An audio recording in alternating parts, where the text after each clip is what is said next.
around us.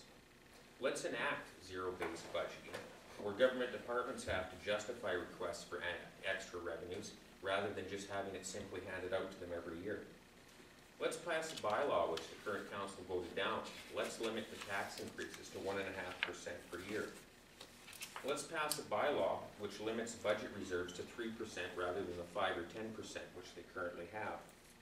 And let's get an independent auditor to make a complete review of our municipal spending so that we can reduce costs and restore the idea that the citizens of St. Albert deserve value for their money. Let's get back to making smart, cost-effective decisions rather than high-cost, high-risk mega projects. Ladies and gentlemen, the issue of overtaxation in St. Albert is not simply about economics. It's about people. People like Dean Doucette here, who worked all his life and deserves to have a chance to enjoy his retirement. People like Randy and Sheena Hughes, who are a single-income family and raised 3 children here in St. Albert. Are we going to continue this policy of runaway taxation? Are we going to make it more difficult for Dean to enjoy his retirement or for the Hugheses to raise their kids? Are we going to discourage other young families from moving to St. Albert because they can't afford the property taxes? Are we going to force senior citizens to sell their homes because they can't afford to live here anymore? Are we going to take away our parks and make St. Albert look like downtown Edmonton? Are we going to create a divided society of rich in one area and poor in the other? This upcoming election is important because we're going to answer all of these questions. We can re-elect the same tired old politicians who continue the same tired old policies. That is, invent a project that people don't agree with and raise our taxes to pay for it. Or we can remember that democracy is government by the people, for the people, and choose to elect some new people with a clear idea of why St. Albert is the finest community in Alberta. Fortunately, ladies and gentlemen, we do have a choice. We can elect new people with fresh ideas. We can elect new people who believe that the primary function of government is to protect, preserve, and enhance the quality of life for people that live in St. Albert. However, I can't bring about this vision myself. I need your help and support in one of the most crucial election campaigns that we've ever had here in St. Albert. I'd like to bring some of these new ideas to City Hall, and I'm going to need your help to do it.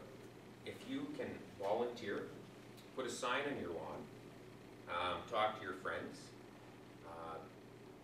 give me a name of somebody that I could talk to. Any of these things are going to help. So afterwards, I'd love to talk to you. I've been told that you can't win an election without promising to spend money. Well, I'm willing to bet some of my own money that you can. And I'm willing to bet that if we get people like you that are going to come out and vote, that premise is wrong. I've talked to some other seasoned politicians, and they've all repeated this claim. Well, and in fact, they've told me that if I go and run on this premise that I'll be the underdog. Well, you know what, they might be right, but I happen to know a few things about dogs. One thing I do know is that it's not the size of the dog that matters. It's the size of the fight in the dog that matters.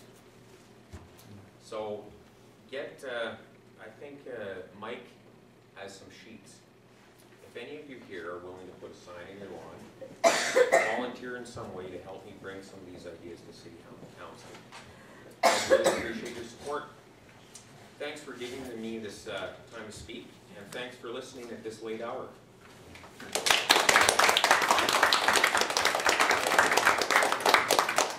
there's any questions, I'll take a few right now, or we can just get the heck out of here and go to sleep.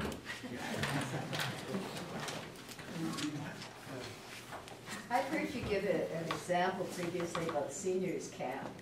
Yeah. And how that impacts, in terms of what's earned by seniors and in comparison to taxes.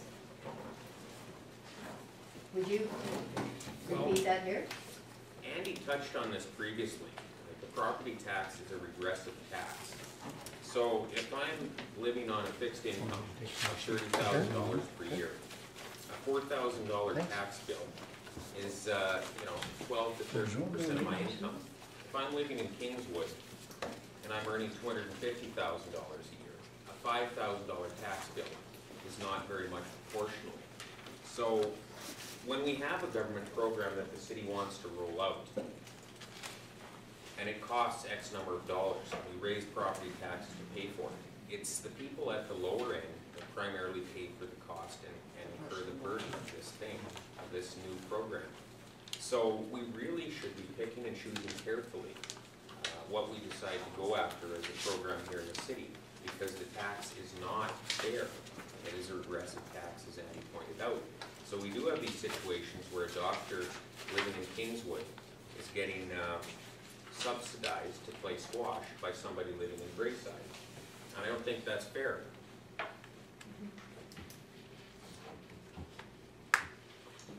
Thank you. Thanks for your time. Thanks, Ken. And I guess that's the end of our meeting. Move for adjournment.